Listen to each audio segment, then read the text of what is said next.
Pour commencer, rappelons qu'en mécanique quantique, on ne peut pas décrire le mouvement de l'électron autour du noyau comme une trajectoire bien définie, contrairement à ce que suggérait le modèle classique de l'atome. À la place, l'état de l'électron est décrit de manière probabiliste. Cette description repose sur la résolution de l'équation de Schrödinger, qui conduit à l'introduction d'un ensemble de paramètres appelés nombres quantiques. Ces nombres quantiques sont indispensables pour caractériser complètement l'état d'un électron dans un atome.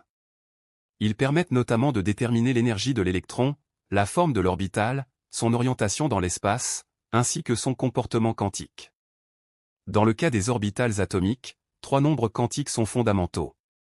Le premier est le nombre quantique principal, noté n, qui est lié principalement au niveau d'énergie et à la taille de l'orbital.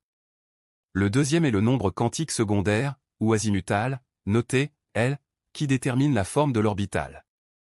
Enfin, le nombre quantique magnétique, noté M, précise l'orientation spatiale de cette orbitale. Ces 3 nombres quantiques constituent la base de toute l'étude de la structure électronique des atomes et seront essentiels pour comprendre les configurations électroniques et les propriétés chimiques des éléments. Nous allons maintenant nous intéresser au nombre quantique principal, noté N. Ce nombre quantique joue un rôle fondamental, car il permet de définir le niveau d'énergie principal de l'électron ainsi que la taille de l'orbitale dans laquelle il se trouve. Les valeurs possibles du nombre quantique principal sont des entiers positifs, tels que n égale 1, 2, 3, 4, et ainsi de suite. Chaque valeur de n correspond à ce que l'on appelle une couche électronique. Ainsi, lorsque n égale 1, on parle de la couche K, qui est la plus proche du noyau. Pour n égale 2, il s'agit de la couche L, puis de la couche M pour n égale 3, et enfin de la couche N pour n égale 4. Le nombre quantique principal a également une influence directe sur l'énergie de l'électron. Plus la valeur de n est grande, plus l'électron possède une énergie élevée. De la même manière, lorsque n augmente, l'orbital devient plus étendu dans l'espace et l'électron se trouve en moyenne plus éloigné du noyau. En résumé, le nombre quantique principal, n, nous renseigne à la fois sur le niveau d'énergie, la distance moyenne au noyau et la taille de l'orbital, ce qui en fait un paramètre essentiel dans la description quantique de l'atome. Après le nombre quantique principal, intéressons-nous maintenant au nombre quantique secondaire, également appelé nombre quantique azimutal, noté L. Ce nombre quantique permet de déterminer 2 aspects essentiels de l'orbital atomique, sa forme et le sous-niveau énergétique auquel elle appartient. Autrement dit, L nous renseigne sur le type d'orbital dans lequel se trouve l'électron. Pour une valeur donnée du nombre quantique principal, n, le nombre quantique, L, peut prendre des valeurs entières comprises entre 0 et n, 1. Par exemple, si n égale 3, alors L peut valoir 0, 1 ou 2. Il existe une correspondance directe entre la valeur de L et le type d'orbital. Lorsque L égale 0, on obtient des orbitales de type S, de forme sphérique. Pour L égale 1, il s'agit des orbitales p, caractérisées par une forme bilobée. Lorsque L égale 2, on a les orbitales d, dont la forme est souvent décrite comme un trèfle. Enfin, pour L égale 3, on obtient les orbitales f, qui présentent des formes encore plus complexes. Ainsi, le nombre quantique secondaire, L, joue un rôle fondamental dans la description de la géométrie des orbitales atomiques et permet de comprendre la diversité des formes orbitalaires observées dans les atomes. Abonnez-vous à la chaîne Physical Chemistry des Z et activez la cloche pour découvrir davantage de vidéos éducatives et intéressantes. Après avoir défini la taille et la forme des orbitales à l'aide des nombres quantiques n et L, intéressons-nous maintenant au nombre quantique magnétique, noté M. Le nombre quantique magnétique décrit l'orientation spatiale de l'orbital dans l'espace. Il permet de distinguer les différentes orbitales qui appartiennent à un même sous-niveau énergétique, mais qui sont orientées différemment les unes par rapport aux autres. Pour une valeur donnée du nombre quantique secondaire, L, le nombre quantique magnétique, M, peut prendre des valeurs entières allant de L à plus L, en passant par 0. Cela signifie que le nombre de valeurs possibles de M, et donc le nombre d'orbitales dans un sous-niveau, est égal à 2 litres plus 1. Prenons quelques exemples pour illustrer cela. Lorsque L égale 0, on a uniquement M égale 0, ce qui correspond à une seule orbitale S.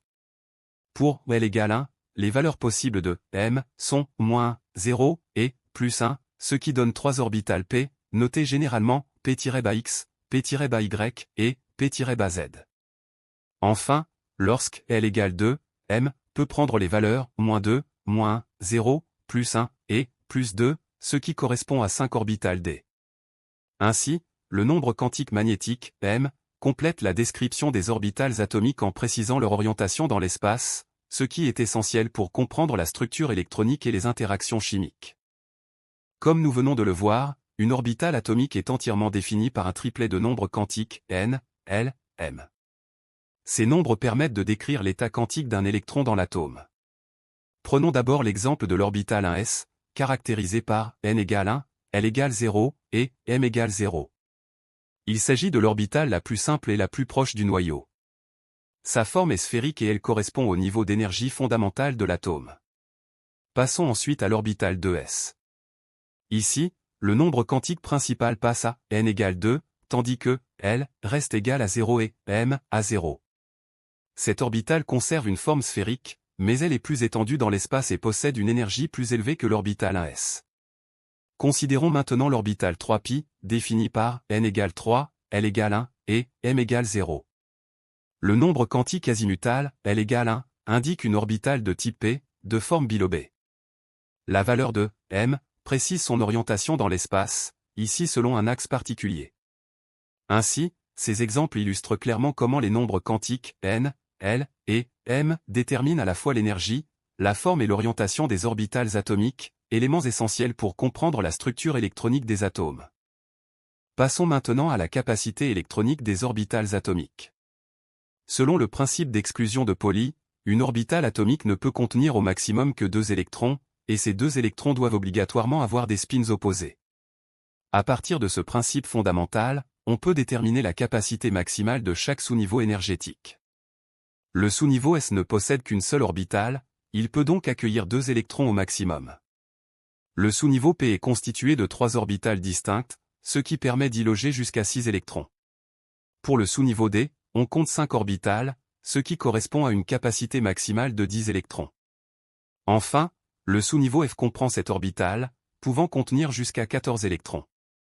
Ainsi, le nombre total d'électrons qu'un sous-niveau peut accueillir dépend directement du nombre d'orbitales qu'il contient, chaque orbitale étant limitée à 2 électrons. Cette règle est essentielle pour comprendre la répartition des électrons dans les atomes et l'établissement des configurations électroniques.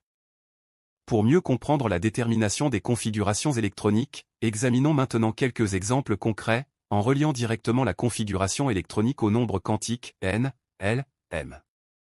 Commençons par l'hydrogène, dont le numéro atomique est Z égale 1. Il possède un seul électron, qui se place naturellement dans l'orbitale de plus basse énergie, l'orbitale 1s. Sa configuration électronique s'écrit donc 1s. L'orbitale 1s est définie par n égale 1, l égale 0, et m égale 0. Passons ensuite à l'oxygène, de numéro atomique Z égale, émoticône n'en croyant pas ses yeux. En appliquant l'ordre de remplissage, les électrons occupent d'abord l'orbitale 1s, puis 2s, et enfin les orbitales 2p. La configuration électronique de l'oxygène est donc 1s, 2s, 2p. Les orbitales 1s et 2s correspondent respectivement à n égale 1, l égale 0, m égale 0, et n égale 2, l égale 0, m égale 0. Le sous-niveau 2p, caractérisé par n égale 2, et l égale 1, comporte 3 orbitales dégénérées, 2px, 2pi et 2pz, correspondant aux valeurs de m égale -1, m égale +1, et m égale 0. Les 4 électrons se répartissent dans ces orbitales selon les règles de Pauli et de Hind. Enfin, prenons l'exemple de l'aluminium, dont le numéro atomique est Z égale 13. En suivant la règle de Kleshkowski, on obtient la configuration électronique 1s, 2s, 2p exposant 6, 3s, 3p. Les orbitales 1s, 2s et 3s sont définies par L égale 0 et M égale 0. Les sous-niveaux 2p et 3p, avec L égale 1, comportent chacun 3 orbitales correspondant aux valeurs M égale -1, 0 et +1, notées px, pi et pz. Dans le cas de l'aluminium, le dernier électron occupe une orbitale 3p, ce qui explique ses propriétés chimiques caractéristiques. Ces exemples montrent comment les nombres quantiques permettent de décrire précisément la position et l'état quantique de chaque électron, et comment ils sont directement liés à l'écriture des configurations électroniques des atomes. En conclusion, les nombres quantiques n, l et m sont indispensables pour comprendre la structure électronique des atomes. Ils permettent de décrire précisément les orbitales atomiques, d'expliquer l'ordre de remplissage des électrons et de relier la structure électronique aux propriétés chimiques des éléments. La compréhension de ces notions est essentielle pour aborder la chimie moderne et la physique atomique. Merci pour votre attention, on se voit dans une autre vidéo.